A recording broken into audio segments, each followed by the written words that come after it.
We have double the guests. Two guest speakers that you guys all know and love. The nice thing, we've heard from a lot of people that you guys have never met.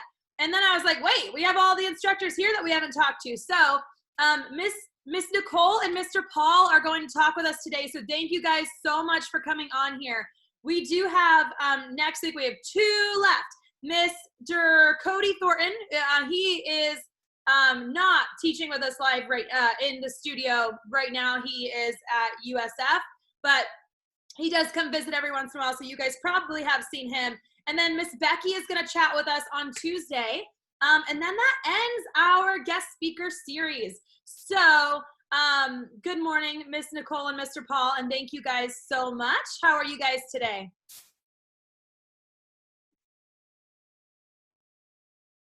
We are very well, and we're here just like every other morning. I know, yes. Miss Nicole and Mr. Paul have been awesome about being on, like, there are only a handful of you guys that have been on every mat chat, like, even from the beginning. I think Stella has been on, like, everyone since the very beginning. Actually, there's quite a few of you guys. Caleb, the Newberries, Avina, Land. Most of you guys have been on, most of them very, very consistently. So good job. Kudos to all of you guys, especially when Miss Nicole and Mr. Paul, like, as adults, you have so much going on, and sometimes it's harder for adults to take the time out to do something that is bettering themselves. A lot of times it almost feels selfish, but it's so important to take care of you being the best that you can be, so that you can be that best version of yourself for everybody else, for your kids, for your job, for everything. So it is so important as adults to make sure you are doing things that are healthy for you and beneficial for you, especially right now. So thank you guys very much for continuing to join us on here. Hopefully you guys have been enjoying it, and thank you so much for coming on today. Okay, I know we all are very appreciative of everything that you guys do in the studio. I know the students are, and I know I am, and I know Master Lappin is. You guys do so much of the studio. There are a few families that are always the ones that are like the first ones there or the last ones to leave whenever we have an event. Miss Nicole and Mr. Paul are always, they're the exact epitome of what, once you get to black belt, martial arts becomes more about leading and serving others. And there's such a strong example for that. And so I love, love, love having them in the studio, and love how they set that example for you guys. Because if I say it and I do it, it's one thing, but for you get to see other martial artists doing it is even better. So thank you guys for everything that you do for our students, for our school, for our martial arts in general. So I am going to ask you the same questions I've been asking everybody, but is there anything before I do that you guys want to share with our students about leadership? Well, I guess I'll go first. So I think it came for Paul, of course, it came very swift because he's had a leadership role in the military for years. But I think my leadership role did come more slowly over time as work things. But in particular, as I did make black belt, and it was expected of us to teach. And of course, that meant I had to take on that role. And I had been a teacher before I had kids, so I knew I could do that. But I feel like I had been so consumed with trying to learn everything and improve my technique along the way that I wasn't as worried or thinking about leadership. And it wasn't until, of course, after black belt, which maybe I could finally breathe without worrying about my learning as much, that I feel like I jumped into the leadership role, and I've been trying to improve that every day. I've had this last week, I had 2 different situations with students where I felt really bad, like I didn't do a good enough job for a student. They actually woke me up all the night trying to figure out how I was going to fix that problem. And I came up with solutions for both of them. But I really feel like I want to always help our students and get them to where they need to be, and at the same time improve myself and what I'm doing for them, and then what I'm even doing on the sidelines for myself. Am I a good enough person? How can I improve that? And then how can I, of course, help others improve that as well? For me, leadership has always just been meeting a standard. If the standard is in 4 years, 5 years, you're going to make black belt, you need 50 push-ups, 50 sit-ups, and 100 jumping jacks. Okay. You know, we're going to tell them that you need to know 30, hands, kicks, and grabs. You need to know, 10, 12 forms, this weapon, and way go, and can slide on a scale between authoritative and, very mothering, I guess is the term. I don't know what it is, but people are going to react different ways, find out how they're going to do it, and then basically just hold them to a standard. And when people fail, because I did several times in karate, you don't kick them to the curb. Okay, well, that was a good effort. Bye. You pick them back up, you dust them off, and tell them, okay, this is, work on A, B, and C, and then you're good. Very nicely worded, both of you guys. Yeah, I think that both of you guys touched on some very strong things with leadership. And part of Mr. Paul, what you said is leading through example of this is what you've got to do it. And in martial arts, and in the military, it's very written. This is the stuff you've got to do, and you do that stuff. You meet those requirements, and then you do it, and you live by it. And Ms. Nicole, I think that a lot of the things that you said as well, you go back to some of our previous guest speakers, they talked about how important it is in leadership and in success not to give up, right? And that nobody's perfect. No leader is a perfect leader. And I love that you gave some real examples, because that's true for every instructor, and that's true for every leader in any area. Sometimes you fail, and sometimes you failing is you failing other people. You not making the best decision for this one person, or you not handling this for, me, not handling this one situation perfectly. But part of leadership, part of successful leadership, and part of success anywhere is how you handle it, right? And so instead of just giving up and being like, I can't be an instructor, I can't take care of these students, you are coming up with a solution. How am I going to fix this? How can I make this better for this person? And that is such a strong quality of leadership and of an instructor. So thank you both for your leadership in our school and everywhere in your lives. I'm going to go ahead and read they wrote me a little bio, so I'm going to go ahead and read that. So Miss Nicole did. Surprise, Paul. All right. So Paul and Nicole both have master's degrees in history from the University of North Florida. That was all paid for through the military because of Paul's academic scholarships for himself and for Miss Nicole. Mr. Paul is a 25-year veteran retiree from the Marines and the Army. Paul is a very devout Catholic. Miss Nicole is dedicated to helping nature, and they both train and are looking forward to their second degree test. And they're getting pretty close. When is your guys' second degree testing date? October. Yeah, really close then. Wow, I was thinking a little bit, the next one is what I was thinking, but that's awesome. And you guys they have stayed so on top of their training. And a big thing with that is they have done that through self-discipline. It hasn't been Master Lappin or myself saying, you're not in class, what are you doing? Are you practicing? We consistently see them getting better and better and more prepared for their second degree test. And that's on their own initiative.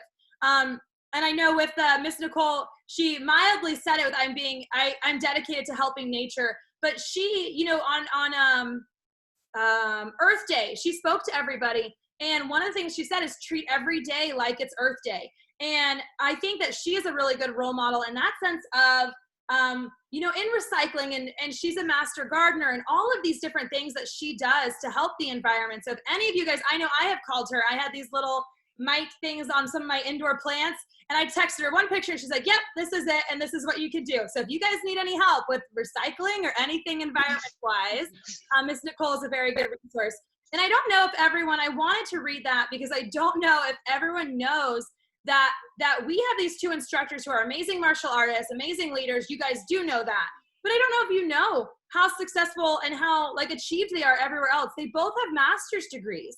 That's something that not a lot of people achieve. And that's a big commitment and a big goal to achieve. And Mr. Paul's military career, that's a big sacrifice for the entire family and a big commitment on his part. So I wanted to share that with you guys.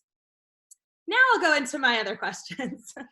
Okay, so my first question, and I don't know if you guys want to answer it together or each answer it. I'll let you guys decide that. But how did the black belt leadership training at Middleburg Martial Arts, you guys weren't, training once you were in school. So I'm just going to ask you how it's helped you in your life, whether it's in your careers, with your family, anything like that. How has the black belt leadership training at Middleburg Martial Arts helped you in your life? I'll start. So even before we started karate, because I was in my 30s, of course, when I started, and I started because my kids started. I was already very athletic, and of course, I knew how to get through school. I had my master's degree only 5 years after graduating high school, so I knew how to work hard and be dedicated to something. But I really do feel like I know for a fact, personally, I have made huge strides and improvements. And I won't even think of karate. Of course, now I can kick and punch and do all sorts of forms. But on a personal level, my positivity has increased dramatically.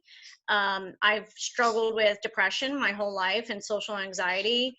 And I've become far more positive, because if you're going to be around other students and then of course help other students, you have to be positive. You can't be giving off bad vibes or talking about how hard this is or I can't do it, because not only does it not help you, it doesn't help other students at all. So I really feel like I've become such a more positive person, and I'm constantly harping on Paul. I'm like, how do we turn that around into a positive? And on my kids, of course. And then I'm constantly, I feel like I have gained confidence. I, of course, was a teacher. I was a teacher in college. That's part of how I paid for college, and then at the high school. So I knew, of course, how to stand up in front of kids with no problem. But to then stand up in front with all the parents watching you, the other instructors watching you, and just to step on the mat the first day anyway was a struggle, because you have so many people watching you, but you soon realize no one's watching you. All the moms and dads are watching their kid, not you. But of course, when you become an instructor, they are, and you constantly have to, how can I do a better job so that those parents or guardians are comfortable with the fact that you are instructing their students, not just in karate, but hopefully improving their character and their personality, and even working with them alone possibly. So that does improve your confidence over time, just having to be in front of people. And then of course you're improving your technique and realizing I can do this, because I remember once we were green belts and we were in Jared's class, and I love Jared, but I was so frustrated. I don't remember what it was, but like with trying to learn everything, and I was like, I'm just going to quit, Paul, and you're going to keep going with the quit kids. And of course, Paul's like, no. And, but which made a huge difference. Having Paul and the kids made a huge difference with that as well. So I do feel like I'm more positive with myself, more confident, because I'm also when I have to lead meetings at the garden club, I have to have confidence to stand up in front of my peers, which is different from standing up in front of kids. Yeah.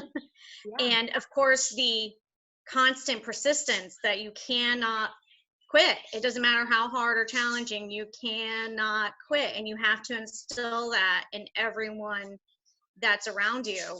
And that it's a team effort. You can't do this yourself. I have Paul and my kids to help me. I have the other instructors. I have other students. I have all the parents there. And you have to do it with the mindset that you're not alone. You are going to work with all these people. And of course, you have to do it in the most diplomatic, positive way. So it works for everyone, not just for you. For me, it was a sense of community. You know, I did my time in the military, and there's always someone else there, someone to talk to, another soldier or, you know, officer, whatever. And my job is very similar. My civilian job that I do now is very similar to my military job, so much so that half the people at work are prior military. So karate gave me an opportunity for branching out of a very small group of people, a community of people who I would have known anyhow, into a group of people who I would have never met any other way. And they're positive people. They want to do something good with their kids, or they want to do something good for themselves. I'm not reading, writing reports and hunting humans who are, you know, the scum of the universe. And so for me also, the forms, I enjoy forms because I come home and I'll do them super slow. And I think about, why am I doing this move? What does this move mean? Why am I doing it? And it helps me relax. So, you know, the takedowns, the kicks, the punches, you know, those are all great and grand and glorious. And the majority of my family enjoys those the most because they're the most direct practical application. I enjoy forms just from the stretching and the moving and the bending and all that kind of thing. So did I answer the question? Yeah. How did the leadership program improve yourself? The leadership program improved myself because I relax more, and I'm meeting a group of people who I would have never been exposed to prior to that. You know, there is a community in the Middleburg martial arts program, and you know, it's kind of rough because you have a lot of people that'll come in and then they'll flow out. You know, but once you start hitting at those mid-level ranks, you start noticing that, okay, these people are going to be here all the time. You start talking to them about other things also. Yeah, so. Build a lot of friendships, and I love that that community is strong for you because you know, it's the community is a big part. And Miss Nicole, you said it, having Paul and having the kids training with you helps keep you on board, and it made me want to share with everyone, you know, having a friend in martial arts, if it's not a sibling or a family member, having a friend there is such a strong piece of helping you achieve your goal. And that's true anywhere you go, any goal you have, having a support system is really important. So, and that's why we do stuff like we have our buddy day coming up. And that's why I cannot urge you enough to invite a buddy so that you can develop that, have a friend there supporting you. But for a lot of people who do join with their families, that community is still a piece of that. The friends that you make outside of that, even when you're training with your family and you're supporting each other, building friendships and relationships is still a big part of that. I also loved, Paul, that you mentioned that the forms, and a lot of the men in martial arts love the you know, the grab techniques or the one steps, like things where you're taking each other down and it's so intense. But the forms, for me, are my personal favorite. But it's nice to hear that from a male as well, because it is such a strong form of meditation. And I know if I want to do my forms in a really strong, aggressive way, I can, or a really soft, meditative way, you can. And either way, once you learn a form, who has the first form they ever learned? Probably. You've probably done at least 1,000 times. If there's one form that you could close your eyes and do, raise your hand. Everybody probably has at least one. Any of the black belts have about 10 that you could do in your head without even thinking about it, right? And they become muscle memory. Like if you do the first form, complete muscle memory. You could blindfold me, put me in water, and I could do that form, you know? So, and that's how it is for the black belts with those basic forms. They become muscle memory. So when you do it, it is a form of meditation. You don't need to think about anything else. Now, when you're learning a new form or you're memorizing a form, it is. I love that too, because it's a challenge and it's like learning new things and that kind of thing. But practicing forms really is a strong form of meditation. And that's what, if you look at what Tai Chi is and things like that, they're doing forms and they're doing it in a breathing motion. So I love that you shared that you practice that in a slower form too. Okay. For each of you guys, what would you say is the most important thing that you benefited from your black belt leadership training? I really think the most important thing I've gained is having a more positive attitude and trying to turn everything into a positive. and then also help others. I'm really, the word's not pleased, whatever the word would be, but happy to be able to help my students improve, not just, of course, in karate, but improve themselves as well. So when I've been working with a lot of these private lessons, I'm trying my best to talk to them, see how they're doing, what we can do to improve everything that's in their life. And I feel really good about doing that for them and hope to be able to continue to do that. I've calmed down a lot. I know people are going to laugh, but from 2013, when I first got out of the Army to now, it takes significantly more to set me off. So being calmer. Good. And Miss Nicole, with what you said, and that's going back to that servitude piece. And what she just said becomes so true for everyone who starts teaching. And for you guys that are in CIT, I want you to think about if you've ever had a moment where you have been helping a student and then you see the look in their face when they learn it, or they tell you thank you, or I had someone come in to me and I had to tell Kalia about it because it was a newer student and she was like, Miss Kalia is my role model. And Kalia's not even in that instructor role yet, but that happens so quickly where students really do, you are there, and Miss Nicole is that for so many people. You're the one inspiring people, motivating them to want to do their best, putting them on track for their goal of achieving black belt, which is a life-changing thing. And so I think that that's something, we talk about, I say it a lot, black belt. Once you get to black belt, it becomes about helping other people. But it's not just, you now have to teach classes, you now have to serve others. It's not completely selfless. In teaching and helping other people, there is so much reward in that. There's so much that you get out of, so much joy that I know I get out of, and you could see it in Miss Nicole and any of the instructors when they genuinely help somebody and they see somebody improve their technique, or they see somebody improve their confidence or improve their discipline or their focus. Seeing that difference is so rewarding for instructors. Okay, so just something for you guys that are starting out in CIT to look forward to. All right, actually, I kind of wanted to ask you guys, if you don't mind sharing, can you tell everybody how old you were when you started training? Because I know we have some adults who are just now starting, and a lot of the people that we've talked to start so young. But you don't have to be 4 years old when you start martial artists to achieve the goals of black belt and to be a good martial artist. Well, I'm currently 38, so I'm assuming maybe I was 32 or so, somewhere around there when I started training. And I do remember as a kid, there were times I was think, oh, being a ninja would be awesome. But of course, I never thought I would do it because holy moly, the thought of stepping on the mat, especially, when we started, and it's still like this a lot, there's a lot of kids training, and you're like, oh my gosh, I'm the only adult on the mat. But now, of course, that's not a problem. I really do encourage all the adults, even if you feel like you're not athletic or you can't do these moves, I really encourage them to get out there, because you start slow and you build up, and your body's going to get stronger and more flexible. And not only can you now defend yourself, but your body works better, and the older you get, that's going to get harder and harder. So if you continue with this, your body's going to continue to hold up for as long as you need it to.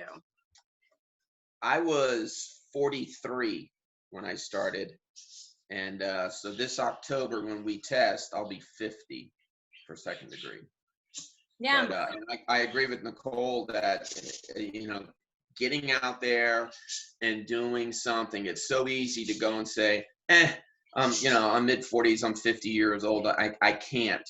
You can do 10 push-ups, and being embarrassed by a 9-year-old will make you do 3 more push-ups. So now you're up to 13, so it's like anything else, you have to build up to it. But yeah, I started in my mid 40s, and I'm glad I did. Good. Thank you guys for sharing that, because I think that it drives me crazy, but but you see, I mean, even teenagers have that same mindset sometimes, but especially adults. And I would say especially adults over 30 have this mindset of, unless I'm already on track for this goal, I can't set a new goal. You know what I mean? Like they're like, if I, it's so rare that somebody goes back to college and starts a new career with this new degree or things like that. They feel so, could never start martial arts. A lot of the parents, we have a lot of parents on here who've tried classes. We have a lot of parents on here who feel like they can't start training because, oh, my son's already a red belt. I could never, I wouldn't be on the same page as them, or, I would embarrass myself. Like you said, everyone would be watching me. I'm not capable of doing that. Nobody is capable of doing what a black belt can do their first class, and nobody expects you to.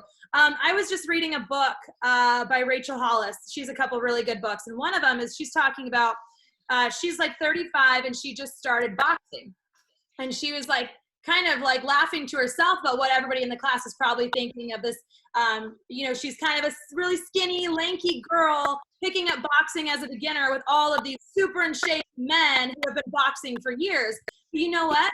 When she said that, I was thinking in my head, I know exactly what that's like for martial artists. No one in that room cares what she looks like, where she's starting, because they all started somewhere too. So for all the adults that are listening in the background with their kids training, right now is a perfect time for you to start any new goal that you've been thinking about, dreaming about, wanting to do. Or even if you haven't considered setting any new goals for yourself, right now is a good time to think about what you want to be like 10 years from now and set a new goal, because you know what? 10 years from now is not that long of a time, right? 10 years from now is going to be here before you realize it. And you could be a second-degree black belt by then if you decide to set that goal right now. And it's going to be there before you know it. You guys are about to test for your second degree. Does it feel like forever ago that you started training? No, it doesn't. You've been a part of the family for a long time, but it doesn't. Those hard points, you do remember them. It's not easy. And any goal you achieve, it's not easy all the time. But you make it over those so fast. Each one of those, the workout where it seems like you're not going to make it through, you make it through. And then you're done and you're on the other side and it feels amazing. I remember right after your guys' first degree test, right afterwards, I think it was Nicole, she said, I'm not testing for my second degree. That was hard. But you know what? Here she is about to test for her second degree. And you know the test is hard, but you know what? You know you can make it through. You know you're going to be able to do it, and you know you're going to feel amazing afterwards. So thank you guys for sharing that. Okay. Real quick, Rachel, the two key things here is, one, if you pigeonhole yourself, I'm only an analyst, then you're only an analyst. If you allow yourself to be an analyst and a gardener and a karate person and a mom and a dad and a this and a that and the other thing, you'll realize that A, you can do multiple things. And then B, 10 years from now will still happen. 10 years from now, it's still going to happen. Tomorrow is going to come.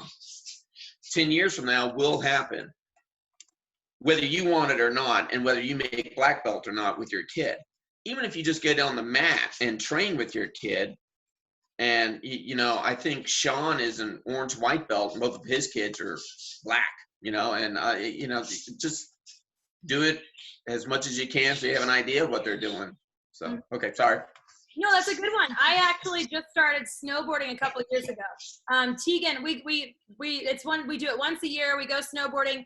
I suck. The first time I went snowboarding, I had bruises all over my body. Second time, bruises all over my body. Third year, bruises all over my body. With doing it once a year, I'm not getting much better each time, but I'm getting a little bit better each time, right?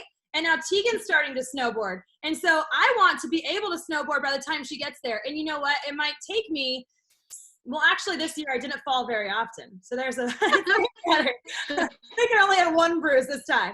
But the point is, the 5 years that I've practiced and got a little bit better and better and better to where I can go down a hill, I can go down a black slope and I can be okay, is done. Right? So I'm not going to have to do that. I'm never going to have to be that first year where I had bruises literally head to toe from snowboarding, because it's done. So whatever new goal you want to set for yourself, especially training in martial arts, that time, just like Mr. Paul said, is going to pass either way. It's going to be over with. It's going to be in the past behind you. And so I could be right now saying, you know what, I still wish I started snowboarding, and I could right now be starting and have bruises head to toe, or I can be where I am and know that I'm done with the bruises head to toe. I only get one bruise each time I go now. So it's going to get better. It's going to get easier. And eventually I'm going to be at a point where I'm going to be able to go down the mountain with Tegan and with Marley. And that's a big, any new goal like that is awesome. So set a goal for yourselves. For kids, set a new goal for yourself. Push yourself a little bit harder in karate. If you have a goal you already set, like black belt, push yourself a little bit harder. Add something to it. Maybe it's winning in the next tournament or something like that. Okay, Miss Paul and Mr. Nicole. No, Mr. Paul, Miss Nicole, what would you guys tell a student or a parent who is considering making the commitment to black belt leadership training? I would say they definitely have to do it. And there are a lot of sacrifices of time, money, energy, but as an adult, I've made such an improvement because I could have ignored all that stuff, right? I am an independent thinking an adult, and I could have said, no, I'm going to continue being the way I wanted to be. Or I can make the decision to be a better person. And that has made such an important change and difference in my life that what could it do for, say, a child who starts young and can absorb so much more, so much easier that I feel like it is something that everyone should do. I'll read the articles and some person or family or area is having a problem, and I immediately think, and it's so corny, I'm like, they need to go take karate. And and so I really do feel like all the stuff that we teach our students beyond, the actual karate makes such a huge difference that everyone do it. And of course, I would tell everyone, you need to come in and do this and make the dedication and turn your life around. I agree with Nicole. The key thing here is the community. You have a group of people. I forgot how your mom says it, but you're the product of the 5 people you hang out with, or just some of the 5, whatever it was. But then also, if you really think about it, from white to black belt takes about 4.5 years, which is the length of time for high school, 4 years, which is the length of time for college, for a bachelor's degree, roughly 4 years. And your first job, your first career move is about 4 years. If you become I'm looking at Miss Maya's photo in the thing now. So if she becomes an advertising person, it'll be about 4 years where she learns the whole ropes, and whether she's with that same company or not, she'll then advance in that field. So a lot of things in the U.S. culture is built on 4 years. Why not start your kid off learning what does 4 years feel like? Because football season, he can play 4 years of football, but that's only a 3-month season. Same with baseball or basketball, whatever else.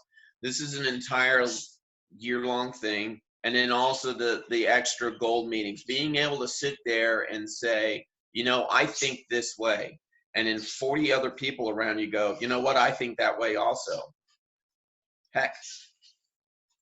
Yeah, that's how you're in a good environment, right? When we're all talking about these big things that we talk about in the gold meetings, giant goals and life values, and everyone in the room is on the same page, and everyone's like, yeah, so that's it. It is a good feeling. And thank you guys both again for everything you have shared. I really appreciate it. Master Lappin, is there anything that you want to say or anything you guys want to ask these guys? Yes, and I want to thank you guys for being here. And I want to say that really we are honored and very fortunate to have your family with us. As I was sitting here listening to what you guys were saying, it's a lot of the same stuff that our mentor is telling us, Paul, with what you just said about the 4-year and the college and all that. And I look at how open you guys are. You're so successful. You've got your master's degrees, and yet you're still open to learning new things. And it makes me feel honored that you come to our gold meetings and that you are still so open to learn. Because you know what I found? The people that are open to learn, like you guys are and like I am and like we are the ones who grow and become successful. And I think the secret of it, but we're really lucky to have people like you, because oftentimes we get a lot of parents in our door and they really want karate for their kids, but because they want a different life for their kids, but they're not willing to change anything or make any sacrifices for it to happen. Those parents might be the ones that, they can't quit smoking for their kid to come, or they can't, whatever. And life is never going to change unless they do something to make it change. And that's the sad part. And the people that kind of know that, like you guys, are already growing. And the ones that don't know it, it's really hard to get them to see that. But I think you guys could help facilitate that because of the way you just talked and the things you said. And all these kids on board here are going to have such a better life because they're getting it so young. And they're hearing the same thing from not just their parent, but from other people in a different way. And, they might not listen to me, but they might listen to Mr. Paul. Or they might not listen to Maya, but they might listen to Master Luton. So I think together, we're all making a world better. I believe that. So thank you for being a part of that. All right. So let's all go ahead and unmute ourselves.